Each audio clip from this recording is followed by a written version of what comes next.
अस्सलामुअलैकुम। आज मैं आप लोगों के लिए MTH 101 के 40 जो क्यूज़ है उनका कंसेप्ट लेके आ रहा हूँ। तो आपके लिए ये वीडियो बहुत ज़्यादा हेल्पफुल हो सकती है अगर आप इस वीडियो को कंप्लीट देखते हैं और अच्छे से समझ के साथ इसको सुनते हैं। तो आइए हम लेक्चर को स्टार्ट करते हैं। पहला क्वेश्चन है हमारे पास कि according to power rule of differentiation if the f x is equal to x की power n where n is a real number. तो डिफरेंशियल का रूल होता है डेरिवेटिव का कि जब भी आप इसे डिफरेंशिएट करते हैं तो पावर को आप नीचे उतारते हैं, इसे बोलते हैं पावर रूल।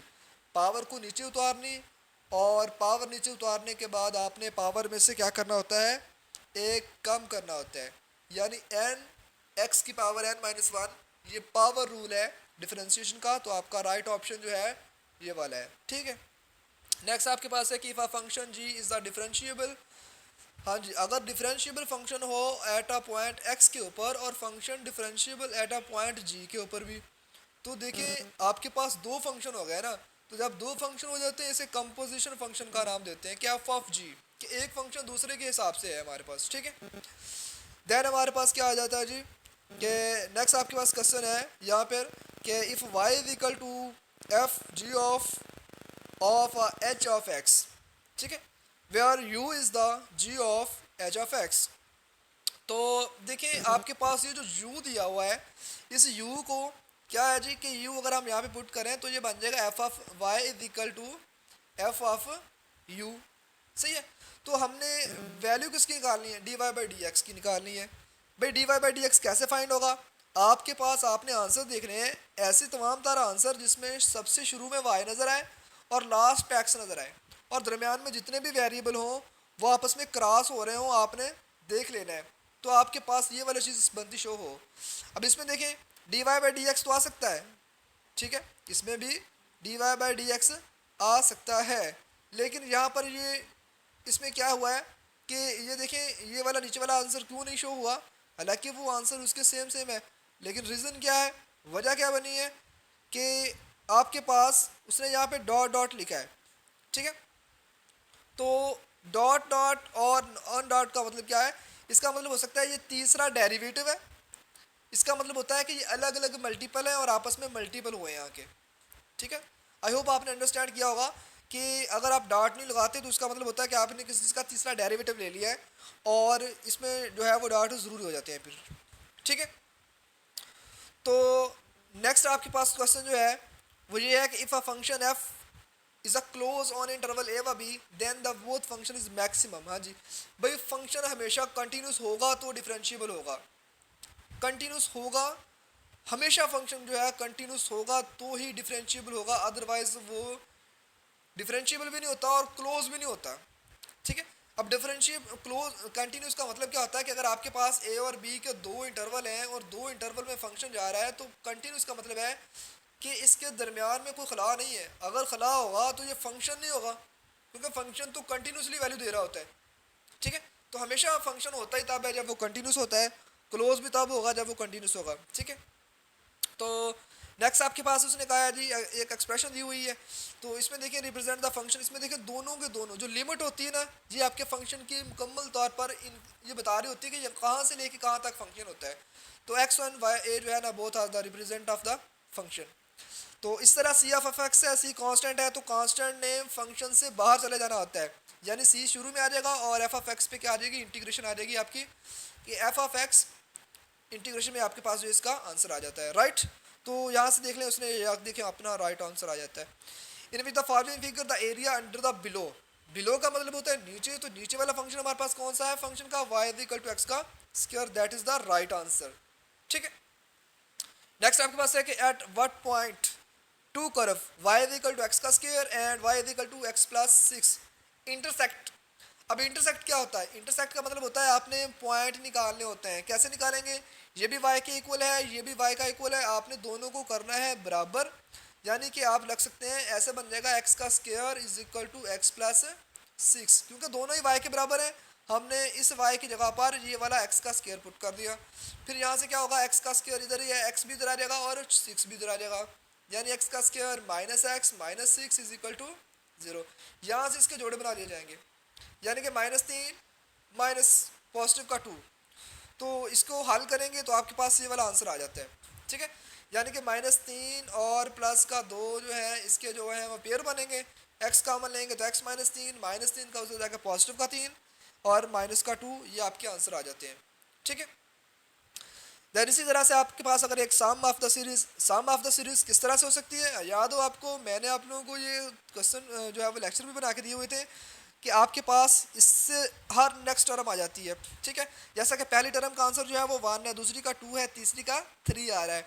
कैसे आ रहा है देखें, अगर मैं यहाँ पर n की जगह पे पुट करता हूँ जी 1, तो 1 इंटू 1 प्लस 1 डिवाइडेड बाय 2, तो 1 प्लस 1 क्या हो जाता है 2, 2 से 2 कैंसिल, तो पहला टर्म का आंसर क्या है 1। इस तरह जब आप n की जगह पे 2 पुट करेंगे तो आंसर क्या आ जाएगा आपके पास 2, यानी कि हर टर्म का आंसर क्या है वो आपको पता लग सकता है अगर आप इस वैल्यू पे इस फार्मूले में वैल्यू पुट करें। तो आपको वैल्यूज़ पुट करने से पता चल रहा है कि ये करेक्ट है, आप इसमें वैल्यूज़ पुट करेंगे तो आंसर नहीं आएगा, आप इसमें पुट करेंगे तो आंसर नहीं आएगा। लेट्स सपोज अगर मैं ये ले लेता हूँ तो देखें 2 प्लस 1 डिवाइडेड बाई 2 3/2, भाई ऐसा तो कोई है ही नहीं टर्म यहाँ पे, ये रॉन्ग है। इस तरह कोई भी सेटिस्फाई नहीं होगा, सिर्फ ये सेटिस्फाई हो रहा है उसके लिए, ठीक है। नेक्स्ट आपके पास है कि if the b is the greater than 0, हाँ जी, जब भी किसी नंबर के ऊपर x आ जाए, ठीक है, वेरिएबल पावर में आ जाए, तो हम इस तरह के क्वेश्चन को इस तरह सॉल्व करते हैं कि इसे लॉग की मदद से सॉल्व करते हैं। फंक्शन को वैसे लिखते हैं और साथ में लॉग ऑफ बेस, तो आपका D option is the right option. यहाँ पे वो कह रहा है जी हमारे पास के solid bonded body to parallel जो है प्लेन है perpendicular to the x axis where x is equal to a to x is equal to b, if for each x is equal to a व b cross section area perpendicular to the x axis, हाँ जी, for volume of the solid. भाई इसमें तो सिर्फ volume का formula पूछा है और कुछ भी नहीं पूछा, तो वॉल्यूम का फार्मूला आपके पास जो है a टू b a और dx, ठीक है। अब देखिए a और dx किस तरह से आ रहा है, ax में आपके पास अलॉन्ग द एक्स एक्सिस उसने कहा था, ठीक है, क्योंकि x की उसने इंटरवल की वैल्यू दी हुई है, इस वजह से हमने x एक्सिस के लिए लेना है, पहली बात है। y इसमें आ नहीं सकता, ठीक है। तो उस दूसरी बात हमारे पास ये है कि उसने एक ax और दूसरा dx, तीनों चीज़ों का मल्टीपल वहाँ पे हमें वो आंसर दे देता है। ये b माइनस एक्स ये तो इंटरवल होते हैं, ये एरिया नहीं होता। देन उसने हमारे पास अगेन अगर क्वेश्चन दिया हुआ है कि अगर y is equal to this और x is equal to this दिया हुआ है, for the x axis is revolve about the y axis which of the following, ठीक है। तो यहाँ पे देखें जो x का उसने आंसर दिया हुआ है, असल में ज़रूरी ये है कि आपने समझना है कि इसका फार्मूला क्या होता है। उसने पूछा जी volume of the cylindrical shell, तो volume of the cylindrical shell का फार्मूला होता है a to b limit 2 pi x और ff। अब देखिए एक्स वाई, अब देखिए आपके पास क्या हो रहा है यहाँ पे, ये लिमिट आ रही है 1 to 4 की, ठीक है, लिमिट सब में 1 to 4 सेम होगी, ठीक हो गया। फिर 2 पाई एक्स वाई, एक्स का आंसर तो एक्स ही है, वाई की जगह पे क्या आ रहा है एक्स का स्क्वायर रूट। अब इसमें एक्स तो है लेकिन पाई नहीं था, इसी वजह से ये रॉन्ग हो जाता है, ठीक है। नीचे वाले में 2 पाई, नीचे वाले में पाई नहीं है, भाई पाई तो लाजमी आ रहा था, ठीक है। ये यही गलती है यहाँ पे बाकियों में कि ये सही नहीं है, क्यों नहीं है। हाँ जी, if the slope m is the non vertical, हाँ जी, आंसर 1। आंसर 1 कब आता है, जब आपके पास एंगल जो होता है ना 45 डिग्री होता है, 45 को हम π/2 भी लिखते हैं। देखें m is equal to 1, m कहते हैं tan थीटा को, स्लोप होता है, ठीक है, tan of theta is equal to 1, और थीटा में यहाँ पे लिख देता हूँ, थीटा इज इक्वल टू बन जाएगा tan इनवर्स 1, और tan इनवर्स की 1 वैल्यू कहाँ पे होती है π/4 पे, 45 डिग्री पर tan की वैल्यू 1 होती है, जिसकी वजह से ये आंसर आ रहे हैं, राइट। आइए हम नेक्स्ट क्वेश्चन पे चलते हैं। पैथागोरस थ्योरम किस पे लगता है, भाई पैथागोरस थ्योरम लगता ही राइट ट्रायंगल पे है, बिल्कुल ऐसे जिसमें एक एंगल 90 का होता है उसे हम राइट ट्रायंगल का नाम देते हैं, और इसी पे पैथागोरस थ्योरम लगता है, इसके अलावा किसी और ट्रायंगल पर पैथागोरस थ्योरम नहीं लगता। नेक्स्ट हमारे पास है कि if the quantity y depend on the another quantity x such that the value of x determine the exactly one value y, we say that y is the, भाई ये function होगा, ठीक है, जब एक वैल्यू दूसरी वैल्यू पे depend कर रही है और इस तरह से कर रही है कि एग्जैक्टली वन वैल्यू जो है वो एक ही आंसर लेके आ रही है, तो फंक्शन में ऐसा होता है कि सिर्फ और सिर्फ उसके लिए एक ही वैल्यू जो है वो दी जाती है, तो हमारे पास जो राइट ऑप्शन है जो है वो फंक्शन वाला आ जाता है जी। तो नेक्स्ट हमारे पास जो है the graph of the equation will be represent the, इसमें आप वैल्यू पुट करेंगे ना तो आपके पास जो ग्राफ बनेगा ना, तो आपके पास एक्स और वाई का in the form of Cartesian में या आपके पास प्लेन में, तो वो in the form of parabola बनता होता है, जिसकी वजह से हम इसे कहते हैं कि इसका जो ग्राफ होता है ना वो पैराबोला होता है। स्ट्रेट लाइन जो होती है ना उसमें सिंपल होता है कि आपके पास इससे सीधी लाइन आ रही होती है, ठीक है, और वो सिंपल होता है लीनियर के लिए। ये लीनियर होता है जिसमें एक्स का स्क्वायर भी नहीं होता, ठीक है, और यहाँ पर वो सीधा सिंपल मतलब लाइन बन रही होती है। तो टू स्ट्रेट लाइन में ऐसा होता है कि दो फंक्शन होते हैं, यहाँ पे फंक्शन भी एक है, लिहाजा पैराबोला ही है जहाँ पे जो है इसको करेक्ट लेके आ सकती है। नेक्स्ट हमारे पास के limit x approaches to a f of x where f of x is equal to k. तो देखें हमारे पास के इज़ अ कांस्टेंट नंबर है, तो कांस्टेंट नंबर पे तो लिमिट इफेक्ट ही नहीं करती, जो आंसर है वही रहना है, इसका एग्जैक्ट आंसर भी के ही होगा फिर, ठीक है जी। देख लीजिए उसने आंसर के ही दिया हुआ है। नेक्स्ट हमारे पास है कि लिमिट उसने इंटीग्रेशन में कहा है कि 1/x का square plus 2 dx consider the indefinite integral जो है t is equal to x का स्क्वायर, अगर हम उसे लेट कर रहे हैं बाय द सब्स्टिट्यूशन, कहता जी करेक्ट है ये। तो अगर मैं टी का स्क्वायर जो है वो लेट करता हूँ एक्स का स्क्वायर को, जब मैं डी टी का डेरिवेटिव लूँगा तो मेरे पास आ जाएगा 2x/2। नहीं जी नहीं, ये तो रॉन्ग है, ये उसने गलत आंसर लगाया हुआ है, सब्स्टिट्यूशन से आंसर ये नहीं आना। हाँ ये उस वक्त आ सकता था जब x के ऊपर स्क्वायर ना होता, कि x का डेरिवेटिव dx था, तो इस तरह से ऊपर आंसर आ सकता था, लिहाजा चूँकि x पे स्क्वायर भी है तो ये वो आंसर नहीं बनेगा dx बराबर dt के, उसमें 2x भी आना है साथ। अगर ऊपर 2x होता तब ये ठीक था, या फिर इधर स्क्वायर ना होता या फिर इधर 2x होता, तो लिहाजा ये रॉन्ग है, ये उसने गलत लगाया हुआ है, ठीक है। नेक्स्ट हमारे पास है जी कि log ऑफ 1/t को कैसे लिखते हैं, जब भी चीज़ बटे में हो तो log की प्रॉपर्टी होती है कि log ऑफ 1, ठीक है, यहाँ पे मैं लिख देता हूँ log of 1 minus log of t। तो log ऑफ 1 की वैल्यू होती है 0, तो वो 0 आ जाएगा, सिर्फ log ऑफ t रह जाएगा, बेस साथ आनी ही होती है, ठीक है। तो ये आपका राइट ऑप्शन है। How series can be express in a sigma notation. भाई देखें क्या सीक्वेंस है, आपके पास जितने भी नीचे आंसर दिए होंगे ना, आपने क्या करना होता है, आपने उसमें वैल्यूज़ को देखना होता है। देखें क्या ये 0 से शुरू हो रही है, भाई कैसे 0 से शुरू होगी, अगर किसी भी चीज़ की पावर 0 होती तो वो इक्वल टू 1 होती है, और यहाँ पे पुट करेंगे तो 1, ये देखें 1 इससे पूरा हो रहा है।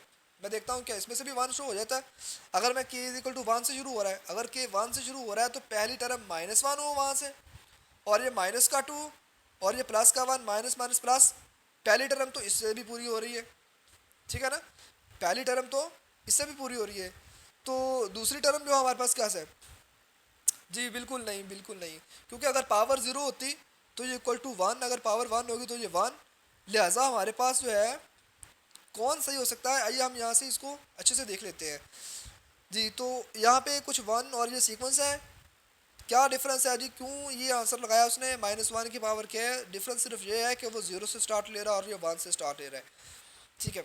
अगर ये 0 से स्टार्ट ले तो क्या होगा, बिल्कुल अगर ये 0 से स्टार्ट लेता है तो हमारे पास क्या ऑप्शन बाकी नहीं सही होंगे, आइए हम देख लेते हैं यहाँ पे। तो पावर 0 होने से क्या हो जाता है, 1 होता है, और 2 से मल्टीपल करूँगा तो वो 0, और 0 + 1 1, पहला आंसर जो है इसका भी 1 ही बन रहा है, ठीक है। फिर उसके बाद अगर मैं इसमें दूसरा ऑप्शन 1 के लिए पुट करूँ तो किसी भी चीज़ की पावर 1, तो वो मेरे पास क्या हो जाती है 1, तो यहाँ से बना था -1, और 1 + 2 3, तो यहाँ पे बन जाना था 3 जी। तो पहला आंसर वहाँ पे 1 है, लिहाजा यहाँ पे 3 बन रहा है, तो बिल्कुल ये गलत होगा, ये आंसर आपका जो है वो बिल्कुल ठीक होगा। यहाँ पे देखें इस चीज़ को क्या हम कहते हैं जी, ये हमारे पास होते हैं रिमेन सम के नाम से, ठीक है। रिमेन सम क्या होता है, रिमेन सम हमारे पास इस तरह से होता है कि अगर आपके पास एक फंक्शन हो जिसमें ए और बी इंटरवल हो और उसके आपने छोटे छोटे इंटरवल बनाए हों, ठीक है, ये आपके पास है होता है f(x)0 की वैल्यू, ये आपके पास f(x1), ये आपके पास f(x2), f(x3), ये del(x1), del(x2), del(x3) and up to so on, इसे बोलते हैं, इनको सम करने का बोलते हैं रिमेन सम, ठीक है। ये क्या होता है, रिमेन सम के नाम से जानते हैं हम, ठीक है। तो ये हमारे पास है कि जी कि what does the n represent, तो इसमें n जो होते हैं वो नंबर ऑफ इंटरवल होते हैं, ना कि स्क्वायर होते हैं, ये गलत बताया उसने, इसका राइट ऑप्शन जो है वो नंबर ऑफ सब इंटरवल होता है रिमेन सम का, ठीक है। नेक्स्ट हमारे पास है जी कि if w and v is the continuous function, अगर वो कंटिन्यूस फंक्शन हो किस पे जी, y के ग्रेटर देन हो और वो लेस देन y और c d हो, और both are parallel to the area जी, अगर बोथ आर पैरेलल हैं तो इसमें x और y दोनों ही आ जाते हैं।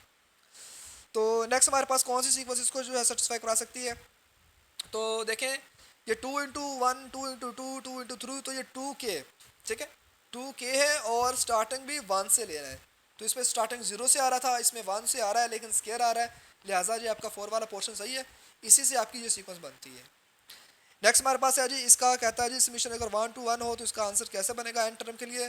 तो अगर मैं 1 पुट करता हूँ तो 1/2, अगर मैं 2 पुट करता हूँ तो 8/2, तो मतलब इसका 4 आंसर आ जाएगा। तो इसमें ये होगा हमारे पास कि इसका जो राइट ऑप्शन है ये बिल्कुल यही होगा। आप इसमें वैल्यूज़ की दर्जिंग करते जाएं, आपको इसका जो एन टर्म तक आंसर बनेगा ना वो आपको इन द फॉर्म ऑफ इस एमसीक्यूज के आ रहा है। ठीक है। नेक्स्ट हमारे पास इस तरह के सीक्वेंस को हम इंक्रीजिंग, नॉन इंक्रीजिंग, डिक्रीजिंग के नाम से जानते हैं। अगर तो इक्वल का साइन नहीं है तो सिर्फ और सिर्फ ये इंक्रीजिंग है। ठीक है, ये सिर्फ और सिर्फ क्या है, इंक्रीजिंग है। ये देखिएगा, अगर इसमें इक्वल का साइन भी आ रहा है और कह रहा है कि जी हर आगे वाली टर्म छोटी भी है तो इसे हम बोलते हैं नॉन इंक्रीजिंग। अगर यही सिंबल्स चेंज हो जाते, मैंने इसे करा था नॉन डिक्रीजिंग। तो यहाँ पे देखें वो कह रहा है जी कि ग्रेटर देन हो हर टर्म आने वाला, तो इसे बोलते हैं इंक्रीजिंग फंक्शन, क्योंकि हर वाले का आंसर ग्रेटर देन ही वन होता है। बड़े से छोटे माइनस करेंगे तो आंसर ग्रेटर ही होता है ना, इसे इंक्रीजिंग का नाम देते हैं। इसमें भी क्या है जी कि अगर तो वो हमारे पास हो ग्रेटर देन वन होता है, तो ग्रेटर देन अगर वन है तो वो बिल्कुल इंक्रीजिंग फंक्शन के नाम से ही जाना जाता है। ठीक है। नेक्स्ट हमारे पास है जी कि अगर हमारे पास n is greater than and equal, भाई ग्रेटर दैन अगर इक्वल आ जाता है ना फंक्शन, तो इसे हम इंक्रीजिंग नहीं बल्कि नॉन डिक्रीजिंग कहते होते हैं। इसका राइट ऑप्शन जो है वो नॉन डिक्रीजिंग वाला आना, डी वाला आना है, ऊपर गलत दिया हुआ है। ठीक है। तो नेक्स्ट उसने कहा जी f x is equal to a की पावर एन है, then the nth term of the sequence f of x is differentiable on f prime x is equal to greater than अगर जीरो हो तो वो बिल्कुल हमारे पास, अगर तो वो ग्रेटर देन का है तो वो इंक्रीजिंग ही होगा। अगर साथ में इक्वल का साइन वो था तो उसे बोलना था नॉन डिक्रीजिंग। ठीक है, ये कंसेप्ट आप लोग ले लें, ये बार बार आ रहा है यहाँ पे। ए प्लस ए आर का square and up to so on, इस तरह की सीक्वेंस चल रही हो और जो आंसर आ रहा हो, ये चीज़ यहाँ पे देखने वाली होती है। इसमें आंसर क्या रहा है, इसका लेस देन वन है। अगर लेस देन वन है तो वो कन्वर्ज करेगा। अगर यही आंसर वो कहता है ग्रेटर देन आर का मॉड ग्रेटर देन है तो इसने कन्वर्ज हो जाना, इसने सॉरी डिवर्ज हो जाना था यहाँ पे। ठीक है। तो यहाँ पे देखिए नीचे वही एमसीक्यू आ जाता है, अगर वो ग्रेटर देन आ जाता है ना तो उसे बोलते हैं डाइवर्ज। ठीक है। ग्रेटर देन का मतलब होता है कि पता नहीं कहाँ पे आंसर होगा, वो डिवर्ज कर रहा है। कन्वर्ज का मतलब होता है कि ये 1 और 0 के दरमियान में आ रहा है तो वो हमारे पास कन्वर्ज कर जाता है। ठीक है। तो नेक्स्ट हमारे पास जो है कि 34 वाला, कि अगर हमारे पास जो है एक म्यू के का सिग्मा नोटेशन का क्वेश्चन है कि फॉर 1 इज इक्वल टू के टू इन्फिनिटी है, और दूसरा हमारे पास क्या है जी के 1 टू इन्फिनिटी। ठीक है।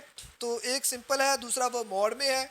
तो उसने कहा if the series is converge, इसके बारे में बोल के कह रहा है कि कन्वर्ज करेगी कब, अगर ये सिंपल है तो वो कन्वर्ज करेगी, बट अगर वो मॉड में है डज नॉट कन्वर्ज तो उस वक्त वो कन्वर्ज करेगी उस वक्त, लेकिन चूंकि वो मॉड है तो मॉड जब भी आता है तो आपने एब्सोल्यूटली का लफ्ज़ लाजमी लगाना है, क्योंकि वो बता चुका है ऑलरेडी कि ये कन्वर्ज है। जब वो कन्वर्ज है, मॉड आ गया तो वो एब्सोल्यूटली कन्वर्ज है। अगर बता देता कि ये डिवर्ज है, ये आ जाता तो फिर मैंने कहना था एब्सोल्यूटली डिवर्ज। ठीक है।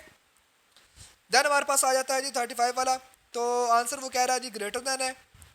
ठीक है।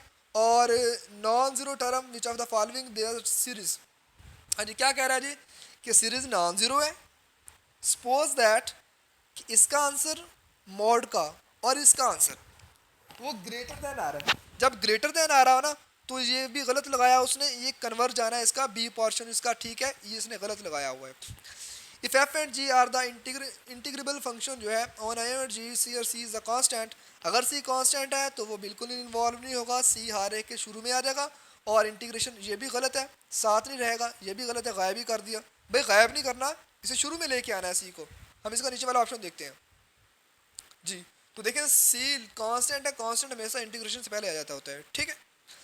देन आपके पास है जी कि which of the following surface area s generated by the revolving curve y is equal to f of x. अब देखिए वाई का उसने आंसर एफ ऑफ एक्स की फॉर्म में दिया हुआ है, अबाउट 0 to 1। अब लिमिट तो 0 to 2 आ जाएगी, अबाउट द एक्स एक्सिस है तो 2 पाई फिर आपके पास एक्स। ठीक है। और वाई की जगह पे फंक्शन है। ठीक है। तो एक्स की जगह पे आप वाई की जगह पे एफ ऑफ एक्स लगा दें, और फंक्शन के लिए आपके पास यहाँ पे देखें, ये देखें 0 2 पाई एफ ऑफ एक्स और ये फंक्शन जा रहा है। Very good. तो ये आपको फार्मूला ज़हन में होना चाहिए कि इसका जो फार्मूला होता है ना 2 पाई एफ ऑफ एक्स और एक्स, तो एफ वाई की जगह पे और एक्स का आपके पास उसकी जगह पे फार्मूला आ जाता है, ठीक है।